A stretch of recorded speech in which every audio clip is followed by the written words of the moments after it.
আসসালামু আলাইকুম। আমার আকাশমণি গাছগুলো আমি আজ থেকে 4 মাস আগে লাগিয়েছি। বর্তমানে বেশ বড় হয়েছে। একটা গাছের উচ্চতা প্রায় 8 ফিট হয়েছে। এর ফাঁকে আকাশমণি গাছের নিচ দিয়ে কলমি শাক লাগানোর প্রয়াস চলছে।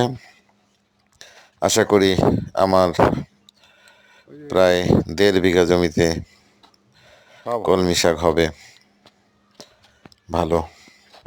আবারও কলমি শাক হলে আপনাদের মাঝে আরেকটা ভিডিও নিয়ে আসবো ইনশাআল্লাহ।